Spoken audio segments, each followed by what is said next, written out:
Assalamualaikum warahmatullahi wabarakatuh. Peace be upon you. Guten Abend, selamat sore, and good afternoon, distinguished guests, participants, ladies and gentlemen. His Excellency, the Vice Dean for Student and Alumni Affairs of Language and Art Faculty, Universitas Negeri Surabaya, Mr. Shafiul Anam PhD, respectable the head of German Language and Literature Department, Universitas Negeri Surabaya, Mrs. Dwi Imro'atu Julaikah, SPD MPD, respectable the head of German Language Study Program in STBA Yapari, Aba Bandung, Mrs. Oki Dwi Hapita M. Hum, respectable the Chief Committee of today's talk show, Mrs. Ajeng Dianing Kartika SSM Hum, honorable our speaker of today's talk show, Alena Ehrlich, as well honorable all participants of this talk show. First of all, let's thank God who has given us some mercies and blessings so we can attend this agenda without any troubles and obstacles. Ladies and gentlemen, before we are going further, I would like to introduce myself. My name is Novia Rahma, and it is a wonderful and precious chance for me to be your master of ceremony, and I'm here, delighted to welcome each and every one of you to talk show, How to Succeed in Journalism in Germany and Freiburg at a Glance with Alena Ehrlich, which is held by Unesa German Language and Literature Department with Traveler Kompasiana Community and STBA Yapari Aba Bandung German Study Program. We would like to thank to everyone here for making time to attend this remarkable show. So, ladies and gentlemen, on this occasion, allow me to introduce you to today's agenda. The first is the opening, which I previously had read. The second is singing Indonesian national anthem, which is Indonesia Raya and also Mars Unesa. The third is the welcoming speech. The fourth is the photo session. The fifth is the core event, which is the talk show and also the Q&A session. And the last is the closing session. So ladies and gentlemen, let's move on to the second agenda, which is the singing Indonesia Raya and Mars Unesa. I am requested to the committees, please.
thank you so much to the committees. So ladies and gentlemen, the third agenda is remarks.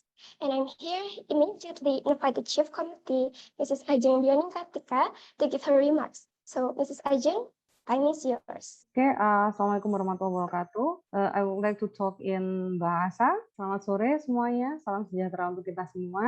Terima kasih atas atensinya, terima kasih atas kehadirannya pada kegiatan talk show sore kali ini. So on behalf of the committee, I would like to thank the speakers and also the moderators for their willingness to share knowledge and experiences this afternoon. We know that journalism is one of the promising areas of work, especially for our students majoring in language. So I hope that through this talk show, the students and all participants can get an idea of the speaker's experience as journalists in Germany. And I have to inform that our talk show this afternoon have various participants that come from various universities and also the public society who have interest in journalism. Jadi terima kasih atas kehadiran dan juga atensi semua peserta yang hadir yang sudah memiliki ketertarikan untuk mengikuti talk show kita sore hari ini. Jadi sore hari ini kita akan berbagi tentang pengalaman pembicara kita kali ini, Alena Ehrlich yang merupakan jurnalis di Jerman. Jadi saya mewakili seluruh panitia talk show mengucapkan terima kasih banyak. Semoga kita bisa mengambil manfaat dari kegiatan kita sore hari ini, dan juga talk show kali ini diselenggarakan bukan hanya Unesa saja, tapi Unesa di sini jurusan Bahasa Jerman Unesa bekerja sama dengan Komunitas Traveler Kompasiana Koteka dan juga STBA Yapari Bandung. Kami bekerja sama untuk mengadakan talk show jurnalistik ini dengan tujuan memberikan edukasi kepada para peserta dan juga membagi pengalaman pembicara sebagai jurnalis yang nantinya dapat memberikan manfaat bagi teman-teman semua yang hadir pada sore kali ini. Cukup sekian dari saya. Selamat mengikuti kegiatan. Semoga kegiatan ini bisa berjalan dengan baik dan memberikan manfaat untuk kita semua. Terima kasih. Wassalamualaikum warahmatullahi wabarakatuh. Waalaikumsalam warahmatullahi wabarakatuh. Thank you very much, Ms. Ajeng, for your delightful speech. So it is now my deep pleasure to introduce the Vice Dean for Student and Alumni Affairs of Language and Art Faculty, Universitas Negeri Surabaya, His Excellency Mr. Syafiul Anam PhD, to deliver keynote speech, and afterward, we would like to request Mr. Syafi to officially open this talk show. So Mr. Syafi, time is yours. Okay, thank you very much, Mbak. Assalamualaikum warahmatullahi wabarakatuh. Good afternoon to you all. Let me say hello to all who have come and joined this talk show this afternoon, especially the speaker, Ms. Alena Ehrlich. I also would like to say thank you very much to all involved in the organizing this event from the German Language and Literature Department, especially Bu Ajeng, and then Komunitas Traveler Kompasiana, and then the German Study Program of STBA Yapari ABA Bandung. And I really appreciate all of those who have been in the Zoom meeting as a participant. I'm very sure that this event, the talk show, will be very beneficial to all the participants, because our guest here, Ms. Alena, is a journalist, so she will share her experience as journalist in Germany. So you can learn a lot directly from the practitioner. So you not only enrich your knowledge about journalism, and also to have a knowledge about what career are you going to have, but also you can also broaden your insight, international insight. I do expect that all of you will enjoy this full talk show this afternoon. And then thank you very much to you all, and stay healthy and stay safe. Wassalamualaikum warahmatullahi wabarakatuh. Waalaikumsalam warahmatullahi wabarakatuh. Thank you very much, Mr. Syafiq, for the remarks and the speech, and also for opening this talk show. So, ladies and gentlemen, now we're moving on the next agenda, which is the photo session. I am respectfully asking the participants and all the distinguished guests to turn on the camera and give us the best smile to capture the moment of the special day. Okay, I think we need to wait for a while ya, to make sure everyone is ready. Jadi kita berfoto dulu ya teman-teman semua. Okay, thank you very much to the participants, guests, and of course to the committees. So ladies and gentlemen, now we proceed to the talk show session. The session will be delivered by Frau Alena Ehrlich, And also this session will be guided by Mrs. Gana Stegmann as the moderator. Actually, to be honest, Mrs. Gana, I am truly impressed with you. So, ladies and gentlemen, Mrs. Gana is an amazing figure. She has been living in Germany since 2006, if I'm not mistaken, and also living her life as a writer, a blogger in Kompasiana, and also a teacher in Denkmit, Trossingen, Germany. So, without any further ado, to Mrs. Gana, time is yours. Thank you, Novia. Yeah, actually, I'm also a student nowadays, at least until 2023, because I joined Ausbildung or vocational training school in Germany, in Tuttlingen, to be a teacher at kindergarten. So I'm just like everybody on here. Okay, so Assalamualaikum warahmatullahi wabarakatuh. Good morning, everyone in Germany, because now it's still 11 o'clock, around 11 o'clock, and in Indonesia it's already in the afternoon, around 16, 17. I would like to say hello to everyone here. I'm very happy. I'm looking forward to see all of you. I hope that we can meet in December because I already bought my ticket to fly over. And today I'm very happy because I am, or we are invited Mrs. Alena Ehrlich to be our speaker today, because I know her since I think last year through our mayor in Zeitung and Oberfla, and during the conversation and the interview, she already reported about me and about Indonesia. It was very interesting. And today I would like you to learn a lot from her, because we would like to have the topic about how to succeed in journalism in Germany, and also a little bit about Freiburg, because Freiburg is the headquarters from Badische Zeitung, or the Badische newspaper, where Mrs. Ehrlich worked too. And this is not far away from my house. This is only 1 hour driving by car. So if anyone want to go to Freiburg, please passing by to our house here in Zeitingen. I would like to read a little bit about the curriculum vitae, what Frau Ehrlich did before. So Frau Ehrlich had a double program as a student of vocational training school, I think here by Lahr Zeitung GmbH. So in a company about 3 years, since October 2014 until September 2017. And then she was the volunteer of the Swedish media, the newspaper, for 3 years from 2017 to 2020. And she was here in Tuttlingen in 2020-2021 for 1 year in Swedish newspaper. And now, as I told you before, that she is the redactor from Badische Zeitung, or the newspaper in Lahr.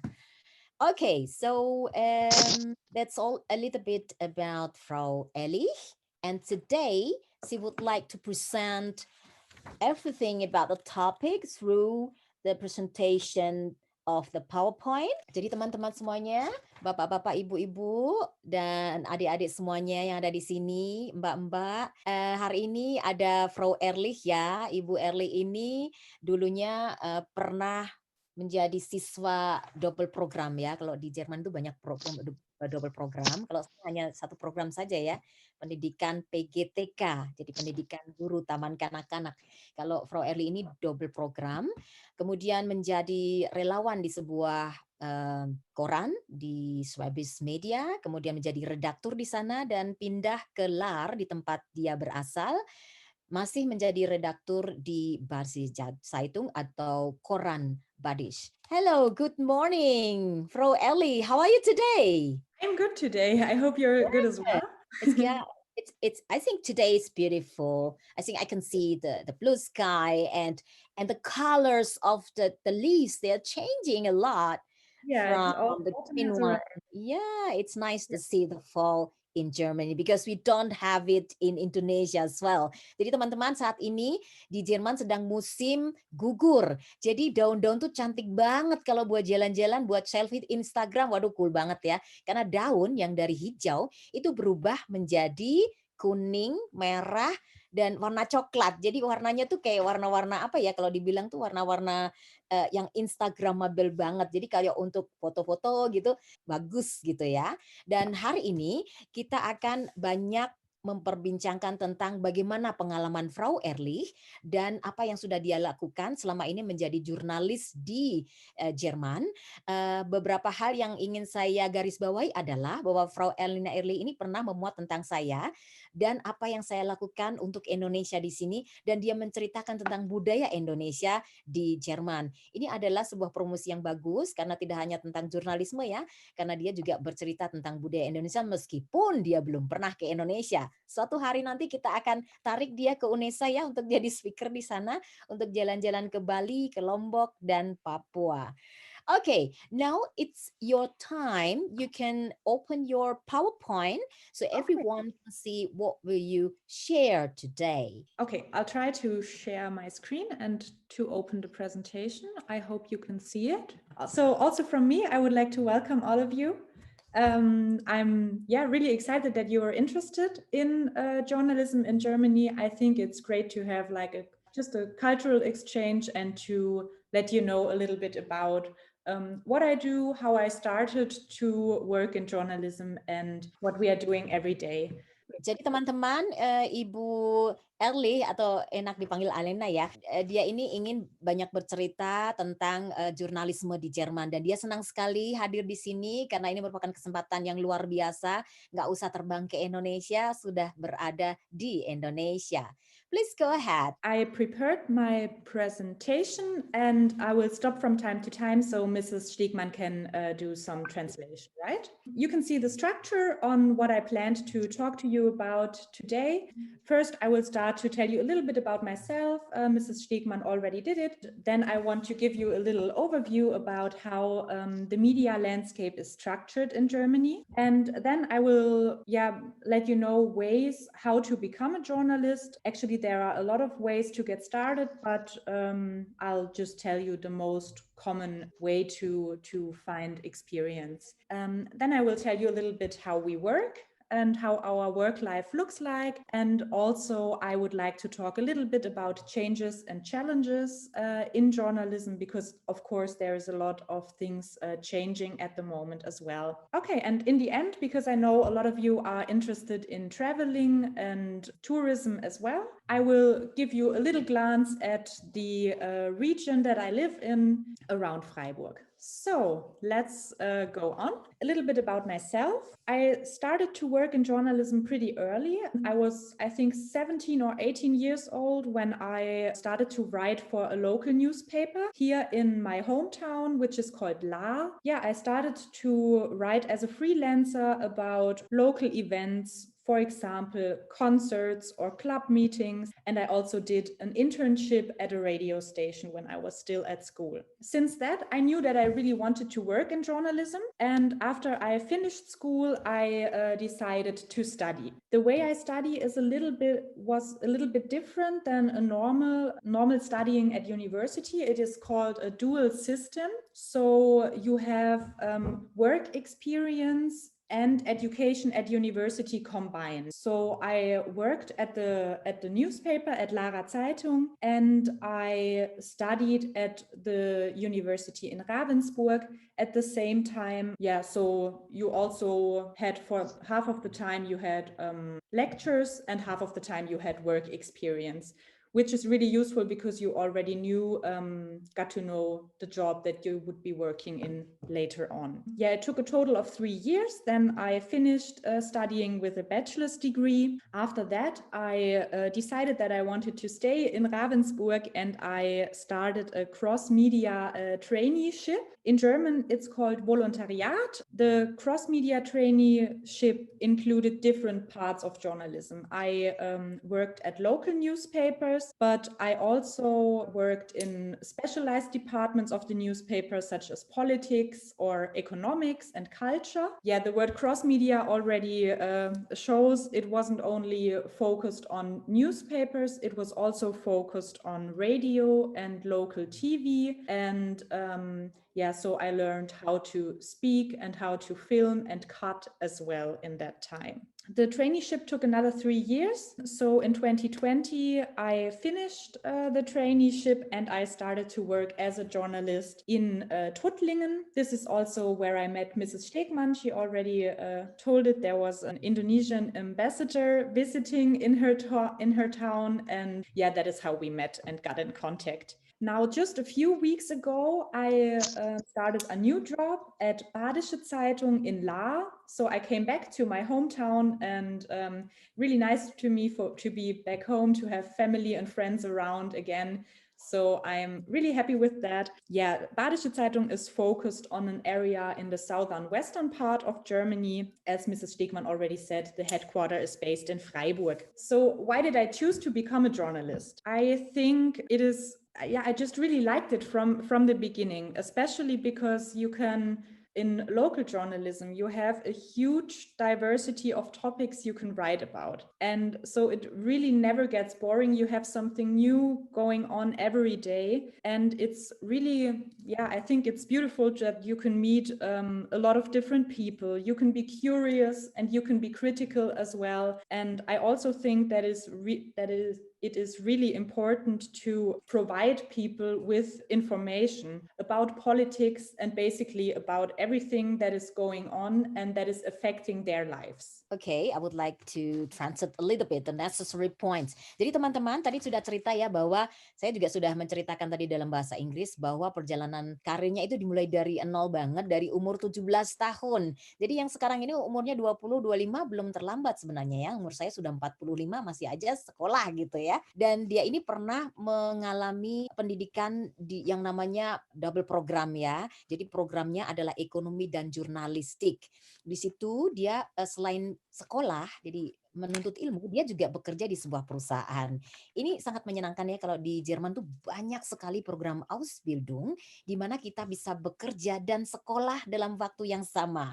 Sudah begitu, per bulannya dikasih uang saku. Saya saja dikasih 15 juta rupiah per bulan ya. Itu kerjanya cuma 2 hari, sekolahnya 3 hari. Kalau Frau Ehrlich pasti lebih banyak lagi karena jurusannya di universitas, bukan di akademi seperti saya. Selain dia banyak belajar tentang bagaimana jurnalistik di koran atau di media cetak, dia juga pernah di radio, di TV, dan beberapa hal yang lain, di mana dia bisa menceritakan banyak sekali bagaimana caranya untuk memberitakan politik, budaya, dan ekonomi. Karena dia juga belajar tentang ekonomi ya.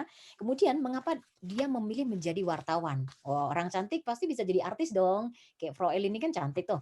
Nah, ternyata dia mengatakan bahwa menjadi wartawan itu adalah pekerjaan yang menurut dia sangat penuh ide ya, karena kita bisa kritis, kita bisa menulis apa sih yang ada di sekitar kita, kalau tentang politik, tentang ekonomi, tentang budaya, supaya orang-orang yang membaca itu mengetahui apa yang sebenarnya terjadi. Jadi apa yang terjadi di lapangan itu yang akan dia akan beritakan. And now I think I have explained a little bit about what you told us. Yeah, now I'll give you a little bit of an overview on how the media landscape is structured in Germany. Actually, it is really diverse. So there are a lot of possible ways to work as a journalist. Of course, on the one hand, we have a really big variety of newspapers and magazines. And especially in the magazine sector, you have really any imaginable topic. So even if you are really specialized into one topic you want to write about, there will be a magazine for it. Yeah, on the other hand, you have radio and TV stations. It is a little bit separated. You have public service broadcasting that is financed by fees that everyone has to pay in Germany. On the other hand, there are private radio stations and TV stations that are financed basically by advertising. So there are around 160 private TV programs, I think, and around 300 private radio programs. And also, of course, the media landscape is changing and there is a lot of dynamic going on because basically because of the internet. You have a lot new websites, news websites and podcasts and blogs and social media. And that is also changing journalism and bringing in some new aspects. I'll focus a little bit on the newspaper landscape because this is the area that I'm working in mainly.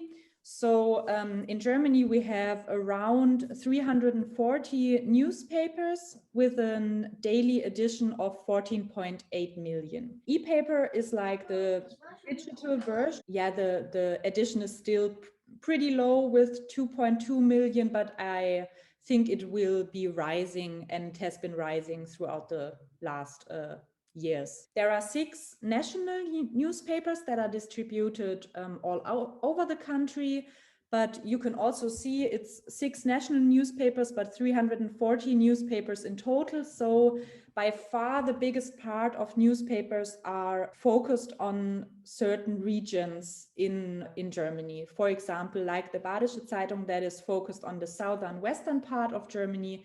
There are many local newspapers all over the country. In newspaper journalism, there are working around 13,000 journalists. When you think about the freelancers that are also writing for the newspapers, there will be way more as well. Also, when you take a look at the history of newspapers, you can see that the financing has changed drastically. Today, almost 3/4 of the income is generated by the distribution. So that means that the users and the readers, they pay more than 70% of the newspaper's income. Only 1/4 of the income is generated by advertising. When you go back a couple of decades, maybe to the, I don't know, 70s, 80s, maybe 90s, it used to be the other way around, and it level of distribution and advertising income, it just really changed throughout the last couple of years. So, jadi teman-teman tadi sudah banyak diceritakan ya, ada di layar juga bagaimana gambaran koran marketing di Jerman. Jadi meskipun orang Jerman itu kan belum modern nih teman-teman, tapi ternyata banyak orang loh yang masih baca koran. Paling enggak mereka yang sampai usia, yang kalau generasi muda mungkin umur 50 itu masih baca koran gitu ya. Kalau yang tua-tua pasti selalu biasanya punya koran nasional. Kalau di daerah kita biasanya Grensbote karena tinggal di Tuttlingen, dan di Badische Zeitung ini biasanya mendistribusikan korannya itu untuk daerah Jerman Selatan dan Jerman Barat. Kemudian di sini juga di layar ada sekitar 13.000 jurnalis tadi ya. Dia mengatakan bahwa kayaknya sekarang ini kan sosial media kan lebih berkembang ya. Tetapi itu merupakan hal yang menjadi sebuah tantangan besar bagi koran media cetak seperti koran di Badische Zeitung ini, karena tentu saja orang generasi muda seperti adik-adik semua di sini ya, banyak menggunakan sosial media ketimbang membaca koran. Saya pengen tanya juga nanti ya, mungkin sudah masih ada nggak sih generasi muda yang di Indonesia ini baca koran? Kalau dulu waktu saya muda, saya masih baca koran, tapi nggak tahu teman-teman semua, adik-adik semua di sini ya. Tapi kalau di kita ini karena banyak koran yang sudah tahu mereka ini ada saingnya dengan sosial media, mereka akhirnya membuat e-paper. Artinya mereka yang berlangganan, mereka bisa juga untuk membacanya lewat tablet begitu ya. Jadi mereka bisa mengakses berita lewat elektronik. Jadi tidak usah ada yang mengantar seperti kalau zaman dulu itu kan orang keliling begitu ya. Tapi tetap masih ada. Jadi generasi tua yang memang harus memegang koran. Jadi mereka tidak bisa menggunakan tablet atau iPad atau apa yang bisa membuat mereka untuk mengakses berita lewat e-paper tersebut. Dan silakan teman-teman nanti yang mau menanyakan sesuatu, silakan menuliskan di kolom chat untuk saya deteksi nanti dan saya persilakan untuk bertanya. Okay, please go ahead. So let's talk a little bit about how it is possible to become a journalist. I already told you a little bit how I personally started to work in this area, but actually there are many ways to get started. I think most important is you should be curious. You should be, you should like to talk to people, and you should like to think critically and just be interested in everything that is happening around you. So when it comes to the decision what you want to study, there are also many options. You don't necessarily need to study journalism in particular if you want to become a journalist in Germany. I know a lot of colleagues that actually studied, for example, history, politics, economics, German law, or basically anything, any other subject. And yeah, it really depends on what you do, what you want to do. When you want to specialize in a certain part of journalism, for example, in science or economics, then it's good to have a really specialized knowledge about that part that you write about. For example, in local journalism, it is good to have a really broad knowledge on different kind of topics, because you will write about basically everything that comes up in the area that you live in. And that can be anything from politics to economics to culture and just everything. So you have a lot of options of what you want to study. In my case, I also studied economics with a focus on journalism. That was, for me, a good way to get started.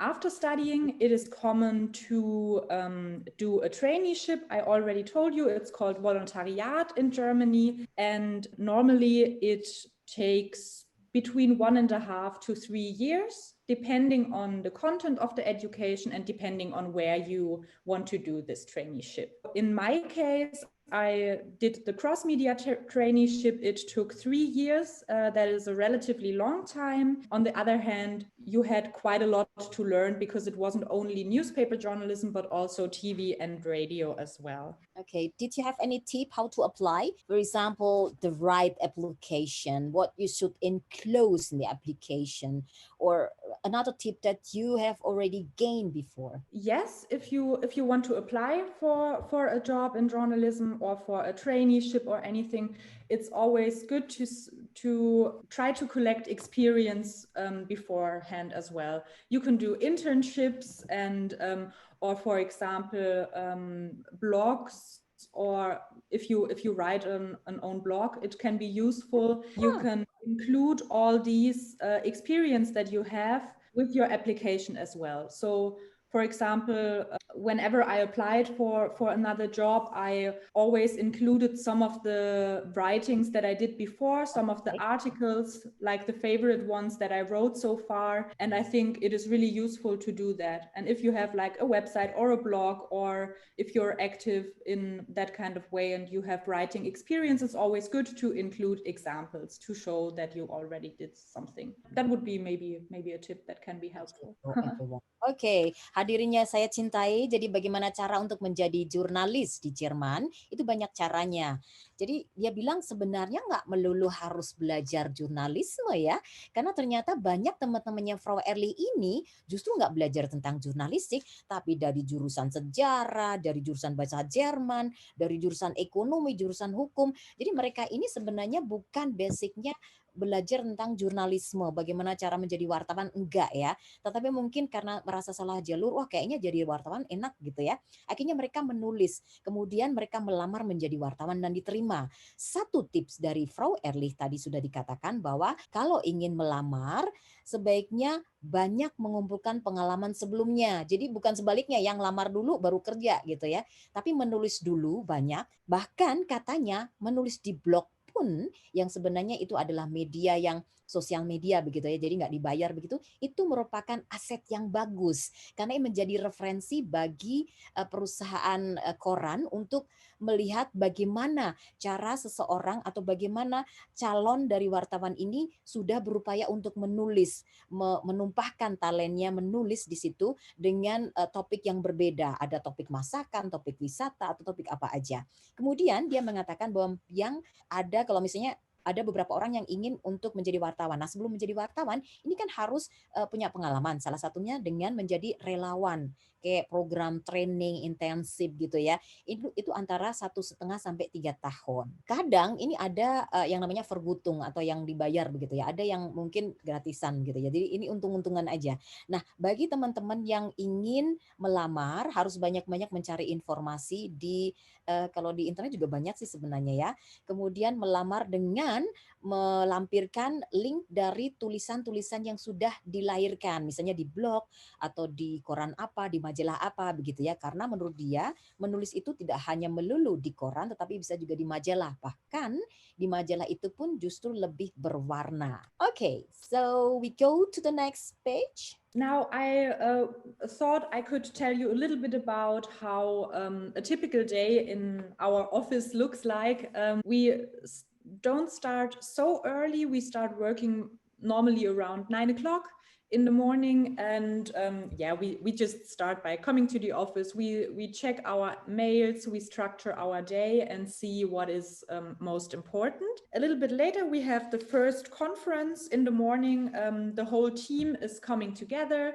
At the moment, some of us are working at home in the home offices, some of us are working at present in the office, and we combine that. So we have the ones that are at the home office, they join us in a Zoom meeting. We talk about the most important topics of that day, and based on that we will plan the newspaper for tomorrow or for the next day that is coming. Yeah, when we did that, we start our research. So we already talked about with which people we should talk about the topics that we want to write about. So we start our research, we do interviews, and then we write our articles and edit the pages. What is really important throughout the day, we still need to keep an eye on any new developments that might come up. So when something more important is happening, when there are breaking news that are really important, the planning can change anytime. So sometimes you already have the newspaper finished at the end of the day, and then there is suddenly a really important decision. So you have to change everything all over again because it's just a more important topic. So you have to keep an eye on that all the time. So in the afternoon, we have a second conference. What we do there is we, at that point of time, most of the newspaper is done, and we take a look at the headlines. We check if everything is right on the pages. We talk about if there is anything else we can do to improve what we did so far. And then we do some small changes. And as long as there is nothing else coming up, if there are not any new developments, some breaking news or anything, then we are done around 6 p.m. in the afternoon. Some of the last steps, then we also prepare the articles for our website, and the pages of the newspaper are ready to be printed. I see your rundown from 9 a.m. to 18 p.m. to 6 p.m. It means more than 8 hours. We have a break in a lunch break. Okay. So it's not 9 hours. I think normal work day is around 8 hours. Can be longer. It depends, because sometimes when something new is coming up, when you have to react quickly, you can't just really say, okay, it's 6 p.m. I will go now. Sometimes you have to stay a little bit longer if there is still a topic that is important, but it depends. Normally it's around that time. Okay. So about the topic itself, you make it based on reality, what is happening surrounding with the people, or you just because you see it or you hear it from social media, something like a booming, something like that, or both of them? I have another foil on how to find. Jadi teman-teman yang sudah bertanya nanti akan saya persilahkan, karena ini presentasi dulu baru nanti bertanya, dan pertanyaan terbaik akan mendapatkan merchandise dari sponsor. Dalam hal ini adalah Universitas Negeri Surabaya dan STBA Yapari Bandung. Jadi rajin-rajin ya untuk menulis pertanyaan, karena nanti akan saya persilahkan. Jadi di dalam apa yang sudah dilakukan dalam sehari untuk gambaran jadi wartawan di Jerman tuh kayak gimana sih sehariannya? Apakah kayak di Indonesia tuh kayak jalan-jalan kemana-mana gitu ya? Karena Frau Ehrlich ini adalah redaktur, jadi mungkin dia lebih banyak di office ya, banyak di kantor. Kalau wartawan yang saya kenal itu kebanyakan justru melanglang buana gitu ya, kemana-mana gitu, kantor mana, ke tempat-tempat wisata atau kemana yang mereka mau mencari informasi sesuai apa topik yang akan diambil. Nah di sini tadi saya bertanya kok dari jam 9 sampai jam 6 sore, bukannya ini lebih dari 8 jam ya, karena biasanya di Jerman itu kalau full time 8 jam, ini lebih dari 8 jam. Ternyata ini ada pause, jadi ada waktu istirahat. Jadi biasanya memang 8 jam, dan kalau memang ada hal-hal yang belum selesai baru itu lebih dari 8 jam. Di sini dia menceritakan awalnya dia akan mengecek email, kemudian pertemuan dan lain sebagainya. Dia tadi menekankan bahwa untuk misalnya kalau sudah ada HL misalnya ya, tapi ternyata HL itu sudah ditetapkan di meeting yang sudah dilakukan bersama tim. Nah ternyata bisa saja berubah karena ada breaking news atau hal-hal hal yang lebih penting dari hal yang sudah diputuskan tadi. Dia juga mengatakan bahwa small changes ini atau perubahan-perubahan kecil dari apa yang sudah diperbincangkan oleh tim tadi biasanya akan dibicarakan lagi di konferensi kedua atau di meeting kedua, meskipun tadi di meeting yang pertama sudah diperbincangkan. Yeah, I'll directly go on with the question that you just asked. How to find inspiration in local journalism? What do we write about? Mr. Stegmann already said it's about the reality that happens in the area that you live in. But you can still find inspiration. For example, sometimes it is really easy when you have, for example, a certain event that is coming up. It can be a cultural event, for example, a concert or a festival in the city or something like that. Then it's easy to find topics to write about, because you can talk to the people who organize the event. You can write about the event itself, or you can talk to other people that are included with it.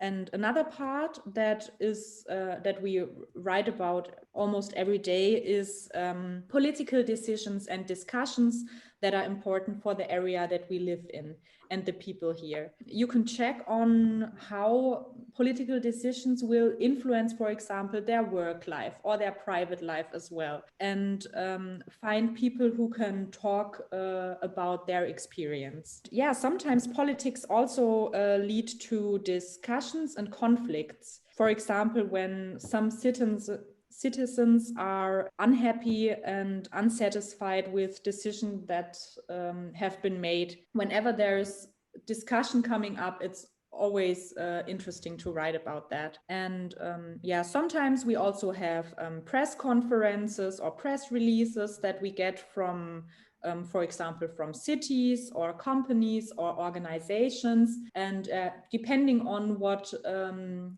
they write about, what they think that is important, we can think about if we want to write about this in the newspaper as well. Then another way to find topics that is really good is just to check the calendar for historical events that have been in the past or anniversaries. And it's always good to have the calendar in mind and to think about things that have been, for example, 50 years ago or 100 years ago or 25 years ago. So you can see if there is something you can write about. Also, in local journalism, it is just really important to be attentive and to observe what is important for the people in the region that you live in. And also, Mrs. Stegmann already said it. It can be really useful to take a look at social media, at Facebook, Twitter, and all of that, because people are discussing what is happening in their lives, and it can be really helpful to find the one or another topic. Okay, so in general, I would say you can write about basically anything as long as it is extraordinary. It can also be a person that has an interesting or unusual hobby. You can portray them. Or also if there is an organization that is doing something important, for example, in voluntary work, can be interesting as well. So you have a lot of possibilities to find topics. Okay. Just have to listen carefully all the time. Good. Jadi teman-teman, seperti yang saya sudah singgung sebelumnya di halaman sebelumnya, saya sudah bertanya apakah yang ditulis di koran Jerman ini apa yang terjadi di Jerman saja, atau apakah hal-hal yang booming di sosial media kayak di TikTok, ada di Twitter, ada di Facebook biasanya itu juga menjadi topik yang disinggung atau ditulis di koran mereka. Ternyata benar, ini bisa jadi seperti itu karena ini bisa saja menarik untuk para pembaca mereka. Kemudian selain itu ada juga tentang private lives atau kehidupan pribadi dari misalnya dari artis, dari politiker atau dari budayawan yang ada di sekitar Jerman. Kemudian ada juga press release yang dikirim oleh beberapa perusahaan atau beberapa organisasi, dan mereka tidak lupa untuk mengecek. Kalau misalnya bulan Oktober kan ini kalau di Jerman itu kan Herbst ya, jadi musim gugur. Apa sih yang ada di sekitar bulan gugur itu musim gugur? Oh, ada ini nih, ada Halloween misalnya, atau mungkin ada festival apa namanya ya, Kurbis itu Waloh. Kemudian ini yang akan mereka tulis di sana.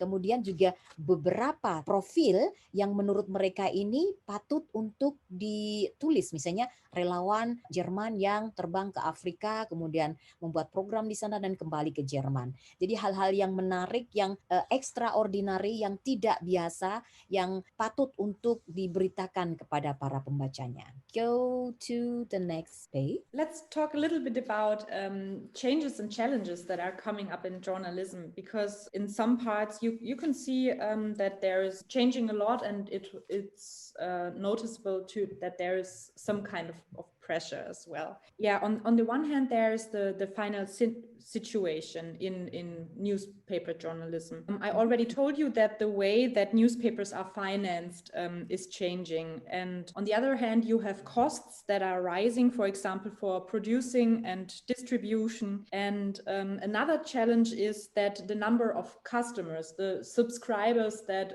read the local newspapers, is declining. So the edition has been going down in the last couple of years, actually all the time. It is important also that the average newspaper reader is quite old, so it is important for newspaper companies to find ways to reach younger generations and to generate income not only with the printed product but also with digital products, for example, on their website and with the e-paper and stuff like that. There is a lot of dynamic at the moment and a lot of changes that are going on. You have new work models coming up and structural changes, and also for the journalist itself, when you work for content on the website, it is really different to the content that you can have on the newspaper, because on the website you can combine videos, you can combine audio, podcasts, graphics, and all of that. You can combine that to one product and have a totally different way of telling a story, while in the newspaper you only have the text and the article basically, and the pictures, maybe graphics as well. On the website, you can really combine all of the media that you have. Yeah, I think that is like one of the biggest challenges, that media consumption is shifting to the internet. You know that younger generations prefer to get all of their information on their smartphone, and you have to find ways to reach these people. Okay, do you think the pandemic, Corona, is also a fact to these changes? Because you said this all changes from social media, etc. This is from the technical problem. But what about the pandemic situation itself? Is it a big influence to your challenge, to your change? Totally. Okay. It is really, the pandemic has Oke. Jadi teman-teman, seperti yang terjadi di Indonesia mungkin ya sama di Jerman juga, bahwa yang namanya koran itu kan udah banyak orang yang tidak membaca lagi, dan mereka lebih banyak menggunakan e-paper misalnya, atau lebih baik kita ke sosial media aja deh, di blog aja bacanya gitu ya. Nah, ini merupakan tantangan yang berat bagi koran-koran di Jerman, seperti koran yang di mana Frau Ehrlich ini berada, khususnya untuk proses produksi, distribusi juga.